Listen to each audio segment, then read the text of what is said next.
ሰላም ጤና ይስጥልን የቻናላችን ቤተሰቦች፣ ዛሬ በገበያ ላይ ከፍተኛ ተወዳጅነት ያተረፉት የሳምሰንግ መካከለኛ ደረጃ ሚድ ሬንጅ ስልኮች ጎን ለጎን እናወዳድራለን።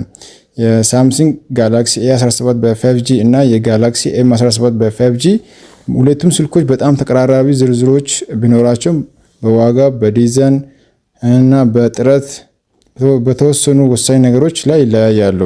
ታዲያ ለእናንተ የሚስማማው እና ገንዘባችሁን የሚቆጥበው የትኛው ነው?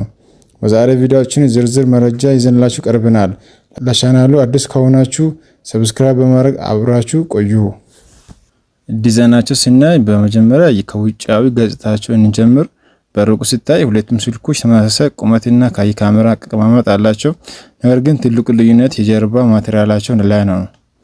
የጋላክሲ A17 የጀርባው ክፍል በፕሪሚየም ግላስ ፋይበር የተሰራ ሲሆን የጋላክሲ M17 ደግሞ ከተለመደው ከፕላስቲክ ነው የተሰራው።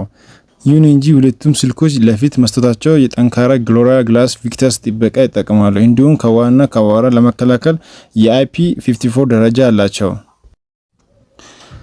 ወደ ስክሪን ጥራት ስንመጣ ሳምሰንግ ሁለቱንም እኩል ነው ያደረጋቸው። ሁለቱም 6.7 ኢንች የሚሰፋ ትልቅ የሱፐር አሞሌድ ስክሪን አላቸው። የጥራት ደረጃቸው FHD+ ሲሆን የቪዲዮ እንቅስቃሴዎች እጅግ ለስለስ የሚያደርግ የ90 Hz ሪፍሬሽ ሬት አላቸው። በፀሐይ ብርሃን ስር ስልኩን ለመጠቀም ሁለቱም እስከ 1100 ኒትስ የብርሃን መጠን ማውጣት ይችላሉ። ስለዚህ ፊልም ለማየት ሆነ ሶሻል ሚዲያ ለመጠቀም ምርጥ ስክሪን አላቸው። በዚህ ዘርፍ እኩል ናቸው ማለት ይቻላል። ፐርፎርማንስ እና ሶፍትዌር ስንመለከት አሁን ደግሞ ወደ ውስጣዊ አቅማቸው እንለፍ። የሚገርመው ሁለቱም ስልኮች የሚጠቀሙ የሳምሰንግ የራሱ ኤግዘኖስ ይጠቀማሉ። ይህ ማለት ለዕለት ተዕለት አጠቃቀም ለቴሌግራም፣ ለቲክቶክ እና መካከለኛ ጌሞች ለመጫወት ያላቸው ፍጥነት እጅግ ተቀራራቢ ነው። ነገር ግን በራም አማራጭ ላይ የ17 የተሻለ እድል ይሰጣል። የጋላክሲ A17 በ6GB እና በ8GB ራም ሲመጣ የጋላክሲ M17 ደግሞ በ4GB ራም ይጀምራል። ብዙ አፕሊኬሽኖችን በአንድ ላይ ለመክፈት የ17 የተሻለ ፍጥነት ይሰጣል። በሶፍትዌር በኩል ሁለቱም የአንድሮይድ 50 እና የዋን ዩአይ የሚሰራ ሲሆን የሳምሰንግ ለሁለቱም የ6 ዓመት ሶፍትዌር ማመዘኛ OS አፕዴት የሚሰጥ ቃል ገብተዋል። ይህም የስልኩን ለረጅም ዓመታት በደህንነት ለመጠቀም ያስችላል።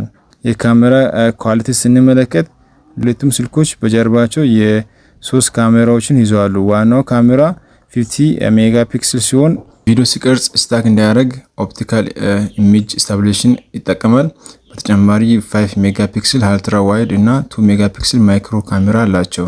የካሜራ ጥራታቸው ስንመለከት የፊት ለፊት የሴልፊ ካሜራቸው እኩል የ13 ሜጋፒክሰል ነው። የፎቶ ጥራታቸው በቀን ብርሃን እጅግ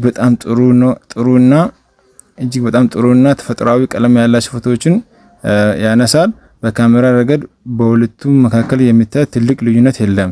ባትሪያቸው ስንመለከት ባትሪ ላይ ስንመጣ ሁለቱም የ5000 ሚሊአምፔር ግዙፍ ባትሪ ያላቸው፣ ነገር ግን በአጠቃቀም ረገድ የጋላክሲ M17 በጥቂቱ የተሻለ የባትሪ እድሜ አለው። ከአንድ ቀን በላይ በከፍተኛ አጠቃቀም መቆየት ይችላል። ሁለቱም ስልኮች የ5 ዋት የፈጣን ቻርጂንግ ይደግፋሉ። ነገር ግን ልብ ሊለው የሚገባው ነገር ሳምሰንግ ሁለቱንም ስልኮች ካርቶን ውስጥ ቻርጀር አያካትትም። ቻርጀሩን ለብቻው መግዛት ይኖርባቸዋል። ዋጋ ስንመለከት ወደ ዋናው ነገር ስንመጣ የዋጋ ልዩነት አለ።